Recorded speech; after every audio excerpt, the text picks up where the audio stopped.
오늘 마감은 두 분과 함께 정리해 보도록 하죠. 주식디자인연구소 박정식 대표, 유스타 유창희 대표 나왔습니다. 어서 오세요. 네, 안녕하세요. 네, 오늘 시장이 우리 박정식 대표님의 넥타이 색상처럼 빨갛게 좀 물드는 종목들이 많은데요. 장 마감까지 이걸 어떻게 해야 되나 고민되는 세 가지 종목을 먼저 이야기해 보겠습니다. 첫 번째, SK 바이오사이언스가 오늘 또 올라서고 있어요. 이 종목의 차트를 보면은 바닥권에서 살짝 고개를 좀 든 수준이라고 봐도 될 것 같은데, 겨울이잖아요. 또 독감 백신 하면은 SK 바이오사이언스. 두 분이라면은 이러한 상황 속에서 이 종목을 더 들고 가시겠습니까? 의견 OX로 주시죠. OX로 나뉘어졌습니다. 항상 SK 바이오사이언스는 의견이 좀 분분한 것 같은데요. 일단 유창희 대표님은 이제 오를 주셨어요. 네. 어떤 요인 때문입니까? 단순하게 좀 시장이 좀 변하고 있다라고 생각을 좀 하고 있습니다.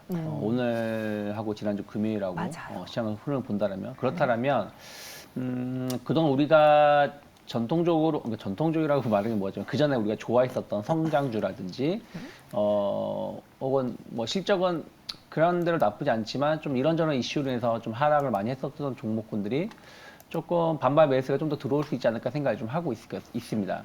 SK바이오사이언스가 대표적인 예죠. 어떻게 보면은 뭐 나쁘게 보는 쪽은 무모한 도전으로 보고 있고, 좋게 보는 쪽은 그런 것들이 결국엔 레퍼런스가 쌓이면서 앞으로 성장할 수 있는 모멘텀이 될 수 있다고 하고 있는데, 결론적으로는 코로나 백신은 어떻게 보면 실패한 것이죠. 실패를 했지만 그거에 대한 어떤 연구 결과가 남아있다고 생각하고 있고, 또 그러면서 이제 회사가 독감 백신이라든지 이런 부분들로 다시 좀 변화를 꾀하면서 현금 다시 창출을 하겠다는 거 하는 거 아니겠습니까? 그런 측면에서 보신다라면 주가가 작년 8월부터 1년 넘게 하락을 했어요. 그러면서 충분히 어느 정도 좀 저가 매수가 들어올 수 있는 위치라 생각을 좀 하고 있고, 그러면서 최근에도 보면은 좀 이슈가 있을 때마다 좀 반등을 주고 있기 때문에 저는 기술적 반등은 좀 더 이어질 수 있다. 시장이 좀 변화되고 있다고 생각을 좀 하고 있기 때문에 좋은 흐름이 나온다라면 한 10만 원 정도까지의 어떤 기술적 제한적인 반등은 좀 더 기대해 볼 수 있지 않을까 싶어가지고 좀 동그라미를 표시했습니다. 반대로 박정식 대표님은 아직은 조금 더 확인하고 싶은 게 있는 것 같아요. 아, 맞습니다. 네. 뭘까요? 확인하고 싶은 거. 일단은 수급도 좋고 어떠한 이슈, 독감 백신 스카이셀블루를 생산을 재개하는 거, 뭐 이런 것들 전부 다 괜찮은데요.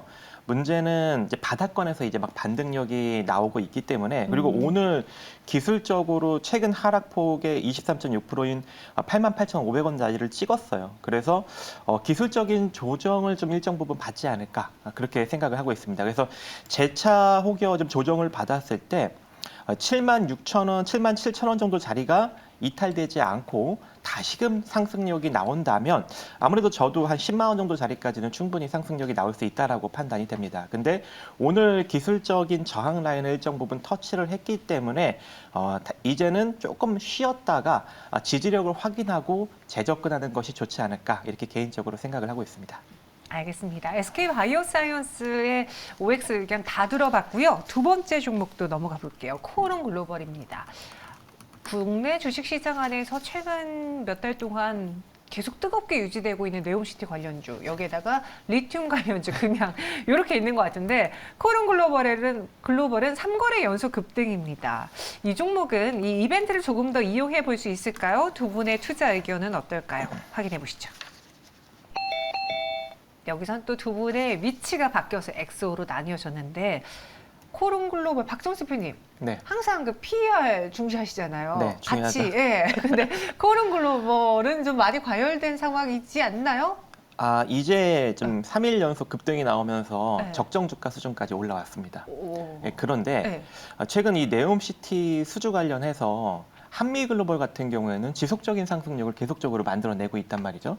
근데 이번 코오롱 글로벌은 이 사우디 혁신 로드쇼에서 유일하게 이제 발표하는 6개사가 있는데 그 중에 하나였습니다. 코오롱 글로벌이. 그래서 네옴시티 관련주로 새롭게 좀 부각을 받으면서 그동안 이제 주도주가 없던 시장에 한미글로벌처럼 상승력을 좀 일정 부분 지속적으로 만들어낼 수 있는 이슈력은 존재하지 않을까, 그렇게 생각을 해서 일단 5를 드렸고요.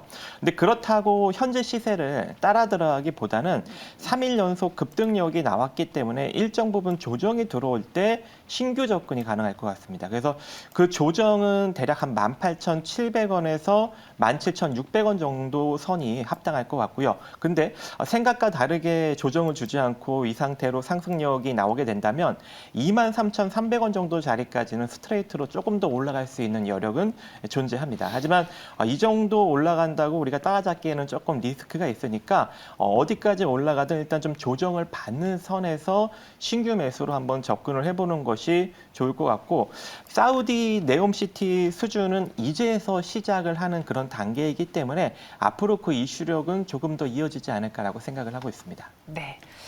반면 또 우리 유창희 대표님은 사실 좀 X 주실 줄 알았어요. 유창희 대표는 이렇게까지 연일 급등한 종목에 5월을 주신 경우가 거의 없거든요. 네. 단순 가격 때문입니까? 그런 것도 있고요. 네. 저는 네옴시티 좋게 보고 있는데 네. 아직 실체가 없다라고 보고 있어요. 사실 딥하게 들어가면 그렇죠. 네, 네, 그런 아직은. 상황에서 뭐 프리젠테이션을 했든 거기에 뭐 한국 그 팀에 참여해서 사우디를 갔든 결국에는 빈살만이 너 수주해라고 돈을 수주를 해줘야지 수주가 있는 것이지, 그런 걸 확인하기 전까지는 저는 좀 과도한 기대감에 올라오고 있다. 또 그러니까 지난 금요일, 오늘 윗꼬리가 좀 많이 나오고 있어요. 그러면 말씀하신 것처럼 더 갈 수도 있는데, 더 간다라는 분위기보다는 이 주식을 가지고 계신 분들도 약간 차익 매물이 많이 나오고 있는 상황에서 굳이 오늘 내일 중에 매수하는 게 맞을까라고 생각한다라면 저는 조금 중립적인 시각이 맞지 않나 판단하고 있습니다. 알겠습니다. 코론 글로벌까지 봤고요. 마지막 이 종목도 의견이 나뉘어질까 궁금한데요. 위메이드 보겠습니다. 위믹스 사태 뚫고 상승 신호탄일까요? 사실 그 마이크로소프트의 투자 이야기도 네. 나오고 또 위믹스에 대해서도 어느 정도 악재가 다 나왔다라는 이야기가 나오고 있는데 글로벌 파트너사도 공개하고 있습니다. 어떻게 보시는지요? 두 분의 의견은요? 여기선 또 X로 일치가 됐네요. 저만 오를 드릴 뻔했는데 유창희 대표님, 네. X 이유는요 무엇입니까? 아직 좀 성장주들이 게임주들이 다시 반등하기에는 뭔가 더 확실한 무언가를 갖고 와야 되는 순간일까요? 저는 뭐 게임주들에 대해서도 좀 일부 기업에 대해서는 좀 긍정적으로 보고 있어요. 근데 위메이드 같은 경우는 글쎄요, 뭐 마이크로소프트가 200억 정도 투자했다고 그러죠. 근데 그 200억이라는 게 물론 이제 사람의 보는 시각은 다르겠지만 MS가 보는 돈에서 200억은 과연 돈일까요? 그냥 뿌려놓는 씨앗이라고 보시면 될 것 같아요. 무슨 얘기냐면 제 기억에 맞으면 NC소프트일 거예요. NC소프트에도 마이크로소프트가 꽤 많은 투자를 해놓은 걸로 알고 있거든요. 그러면서 그 게임 출시가 되면 NC소프트랑 같이 협업을 한다라는 얘기도 있었습니다. 근데 그 투자를 한 게 10년이 넘었어요. 그러니까 무슨 얘기냐면 당장 다음 달을 보고 내년을 보고 투자하는 게 아닐 수 있다는 것이죠. 그리고 그거 자체가 됐다고 해서 위메이드가 모든 것이 해결되는 게 아니지 않습니까? 지금 그 토큰 문제도 좀 있는 것들이 있고요. 그 실적적인 부분들도 있고, 그런 부분들을 본다라면 뭐 저는 게임주 중에서 계속 말씀드리지만 NFT, 뭐 메타 이런 쪽에 대해서의 어떤 흐름은 상당히 제한적이다. 과거의 영광을 돌릴 수 없다. 그러면은 그런 이슈로 주가가 올라온다라면 손실 보신 분들이 비중을 줄이시는 게 맞지, 신규로 접근하는 것은 제 기준에서는 맞지 않다라고 보고 있습니다. 네, 위메이드 X로 일치가 됐습니다. 그럼 두 분이 직접 선택한 종목은 무엇일까요? 오늘 장 마감 전에 한번 빠르게 한 종목씩 볼게요. 뭐 빠르게는 안 봐도 되지만 한번 볼게요. 네, 마감에 살 종목에 대한 키워드부터 보시면요. 유창희 대표님은 불황에 강한 기업이다. 불황에 강하다라고 해주셨고요. 네옴시티 이슈화라고 했습니다. 조금 전에 저희가 코론 글로벌 이야기할 때 네옴시티에 뭔가 프레젠테이션도 하고 모두 하긴 하지만 막상 시간이 오래 걸리는 프로젝트잖아요. 네. 그러다 보니까 좀 아직은 잘 모르겠다, 실체가 없는 거 아니냐라는 분도 계신데 박정희 대표님은 이 네옴시티 이슈를 가지고 종목을 골라보셨습니다. 어떤 종목인지 열어볼게요. 네, 우원 개발입니다. 아주 네. 딱 맞춰서 이야기해 주셨어요. 우원 개발. 그리고 여기는 BJF 리테일인데 우원 개발을 선택하신 이유는요? 그 이유는 일단은 기존에 우리 이제 건설사들이 진출을 하게 되면 네. 그 하청 업체들도 동반 진출할 가능성이 매우 높잖아요. 그렇죠.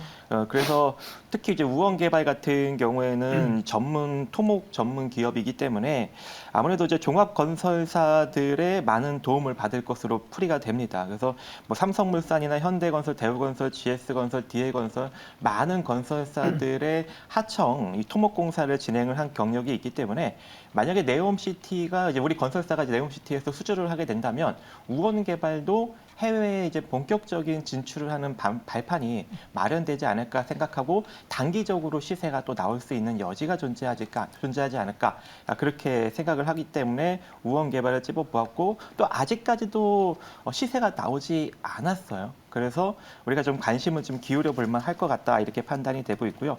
최근 이제 비슷한 이제 토건 기업으로는 이제 남아토건이 남광토건이네요. 남광토건이요? 상승력이 최근에 좀 나왔습니다. 사우디의 건설 이력이 상당히 좀 많이 존재하는 토건 회사거든요.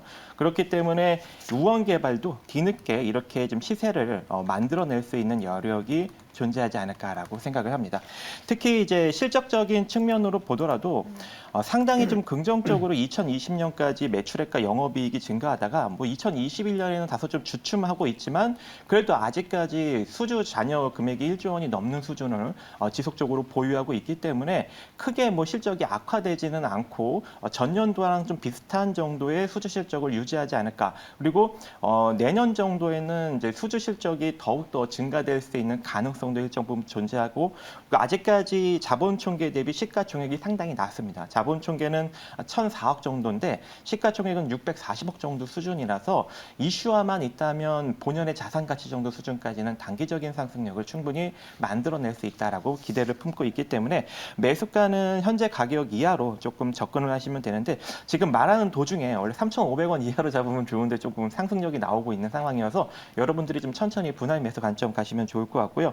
목표가는 3,850원 뭐 짧게 제시해 드리지만 뭐 시세가 좀 강력하게 나온다면 하루 이틀 정도 조금 더 봐도 될 것 같습니다. 손절가는 3,400원 제시해 드리도록 하겠습니다. 네, 손절 가격은 3,400원.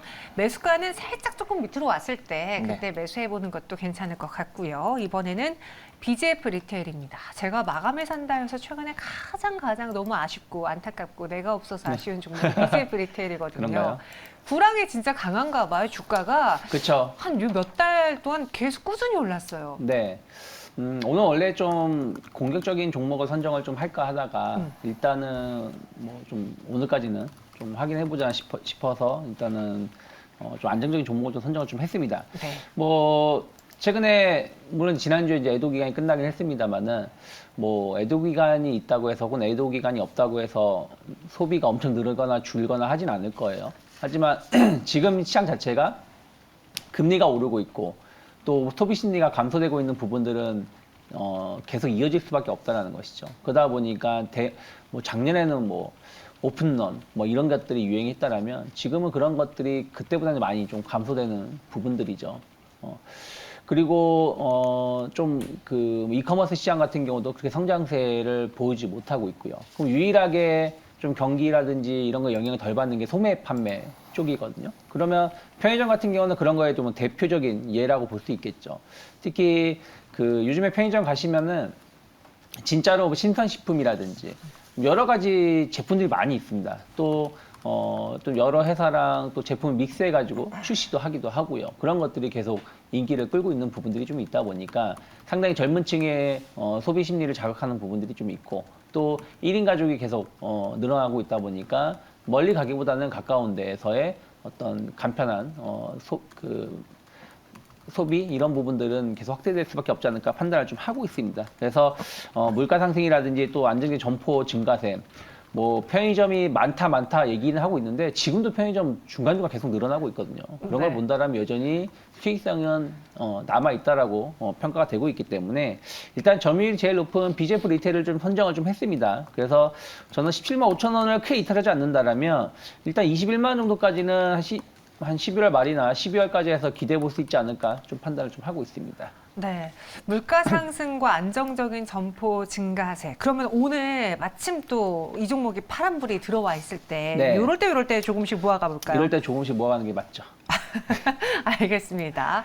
네, BGF 리테일 마감에 사는 종목으로 체크해 봤고요. 이번에는 수급도 체크를 해보도록 하죠. 오늘 그래도 뭔가 사실 뭐 시장에 큰 새로운 이슈는 없는데 분위기가 약간 바뀌었다라는 이야기를 오늘 방송 중에 몇몇 분들에게 들었던 것 같거든요. 외국인과 기관 투자자들의 수급에는 변화가 있었는지 박정수 대표님 외국인부터 볼게요.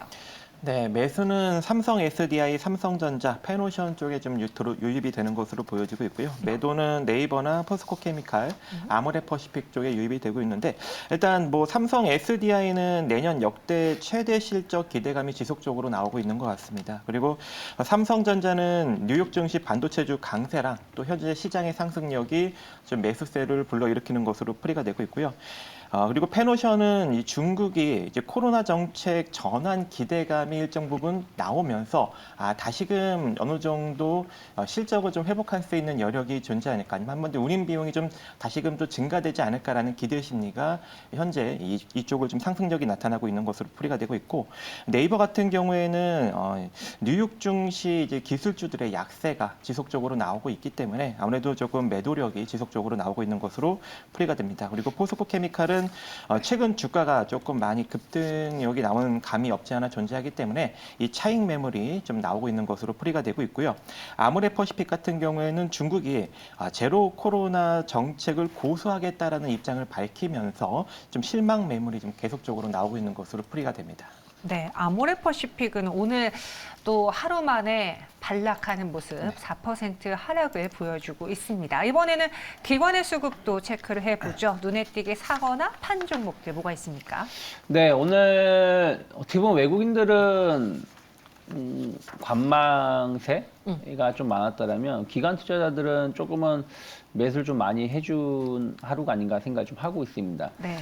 계속해서 좀 시장에 대해서 좀 지난주 금요일부터 조금 변화가 좀 포착이 되고 있는데 일단은 포스코홀딩스를 오늘 많이 샀어요.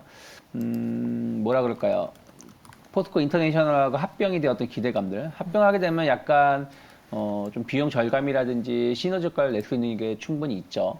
거기다가 이건 좀 더 확인해야 되겠지만 오늘 약간 화학주라든지 이런 쪽이 많이 올라왔는데 결국엔 중국의 경기 재개, 코로나 제로 정책을 좀 이제 좀 완화하겠다라는 기대감들 이런 것들이 좀 반영되지 않나 생각을 좀 하고 있습니다. 지난주 금요일에 구리 가격이라든지 원자재 가격이 대부분 많이 올라갔던 부분들도 그러한 것에 영향을 미치고 있는 부분들이다 보니까 오늘 같이 두 가지 이슈로 인해서 한 7% 정도의 급등세가 나오지 않았나 생각을 좀 하고 있고요. 그리고 LG전자가 오늘 한 3% 가까운 상승을 보여줬어요. 오늘 LG그룹주들이 전체적으로는 강하지 못했습니다만 LG전자는 좀 여전히 강한 모습을 보여주고 있어요. 전장 그 부품 쪽 관련해가지고 수주 잔고가 한 15조 원 정도 쌓여 있다라고 하고 있고요. 지난주 같은 경우는 애플카에 대한 어떤 약간 루머이긴 합니다만은 애플카가 팀을 좀 변경시킬 수 있다. 그와 관련해서 LG가 수혜를 입을 수 있다는 어떤 기대감들 이런 것을 작용하면서 지난주 금요일에 많이 올라왔는데 일단 오늘도 한 3% 정도 올라오면서 그런 기대감을 좀 이어가고 있지 않나. 어쨌든 전장 부품 시장에 대한 어떤 성장에 대한 어떤 기대감은 좀 남아있다라고 보고 있고요. 오늘 진짜 좀 아쉽긴 하지만 상당히 강하게 올라온 것은 현대차입니다. 현대차가 IRA 법안 수정에 대한 어떤 기대감들 이게 공화당, 민주당 모두 동의를 했다고 하죠. 그로 인해 가지고 반사이익을 누릴 수 있다는 기대감으로 4% 정도 올라왔습니다. 보통 이런 정도의 뉴스면 한 6, 7% 이상 올라와야 되는데 좀 그러진 못했지만 앞으로 반격의 흐름을 만들 수 있는 모양을 오늘 만들지 않았나 생각을 좀 하고 있고요. 반면에 오늘 좀 죄송합니다. 태양광주가 조금 조정을 좀 받았었고요. 그 풍력주들도 조금 조정을 받았는데 약간 이제 내일 있을 선거죠. 결과는 뭐 수요일에 나오겠습니다만은 미국의 이제 중간 선거에 대한 어떤 기대와 우려 이런 것들이 좀 신재생 에너지 쪽에 대해서의 어떤 불안감으로 작용하면서 좀 조정이 좀 나오지 않나 생각을 좀 하고 있고요. 그리고 이제 또 공교롭게도 오늘 태조 이방원 중에서 뭐 방산, 2차전 풍력, 태양광 이런 쪽이 좀 조정이 나왔는데 특히 이 방산 쪽은 특별한 뉴스는 없어요. 특별한 뉴스는 없이 그동안 대장주였던 LIG 넥스원, 뭐 한국항공우주, 하나에어로스페이스, 뭐 하나에어로스페이스는 뭐 폴란드 수주 소식도 있었음에도 불구하고 그것을 빛을 못 보고 주가가 좀 하락이 나오고 있는데 제가 봤을 때는 약간 단기적인 차익선 매물, 책에 좀 많이 올라온 쪽에도 소리 소문 없이 많이 올라온 게 방산주거든요. 그러다 보니까 이쪽에 대해서 차익선 매물이 나오면서 조금 변화되는 시장에 포트를 좀 재정비하려고 하는 흐름을 좀 엿볼 수 있지 않나 판단하고 있습니다. 네, 그리고 오늘 또 시장에서 눈에 띄는 게 기계주들이 올랐어요. 현대 에버다임도 15% 넘게 장중에 급등을 했다가 현재는 7.18% 상승하고 있는데 저는 처음에 봤을 때 뭔가 중국에서 그 제로 코로나 이야기 나오면서 좀 그 완화 이야기 나오면서 뭔가 인프라주들이 움직이나 하고 봤더니 또 이번에도 우크라이나 재건 기대 때문에 오늘 기계주들이 같이 움직이더라고요. 네. 이 종목에 대해서는 좀 이것도 역시나 이슈성으로 봐야 되는 걸까요? 그렇죠. 지금 현대 에버다임 같은 경우에는 지속적으로 우크라이나 재건 기대감으로 지난 4월 달부터 상승력이 변동성이 지금 지속적으로 이어지고 있는 그런 상황이기 때문에 아무래도 이번에도 우크라이나 재건 기대감으로 좀 단기적으로 움직이는 것이 아닌가라고 풀이가 됩니다. 아침부터 좀 이슈가 나왔습니다. 조 바이든 미국 정부가 러시아와 휴전 협상 창구를 완전히 닫지 말라며 우크라이나를 조용히 설득 중이라는 어떤 그런 소식이 전해지면서 우크라이나 재건 관련주인 뭐 현대 에버다임, 서암기계공업 그리고 두산 인프라코 이런 것들이 전부 다 지금 상승력이 나타나고 있는 상황인데 아무래도 이제 이번 이슈가 만약에 진짜 휴전 협상까지 어느 정도 조금 더 진전된 이슈가 계속적으로 나오게 된다면 이런 종목들이 이제 지속적인 상승력을 만들어낼 수 있겠죠. 하지만 이렇게 소식이 한 번 전해지고 끝나게 된다면 또 단기적으로 상승력이 나왔다가 주저앉을 수 있는 가능성이 존재하기 때문에 오늘 시세 초반에 뭐 접근을 하시지 않는 이상 현재의 시세를 좀 따라가는 데는 좀 부담스럽지 않을까라고 생각을 합니다. 알겠습니다. 마지막 동시효과 후간 분위기 볼게요. 코스피, 코스닥 모두 빨간불을 켜고 있고요. 코스피 쪽이 조금 더 상단이 높습니다. 1.05%가량 오름세 2372.8포인트 지나고 있고요. 코스닥은 전거래일보다 0.94% 상승한 700.41포인트, 모처럼 종가 기준 700 만회할 것 보여집니다. 마감 동시효과 함께 하셨습니다.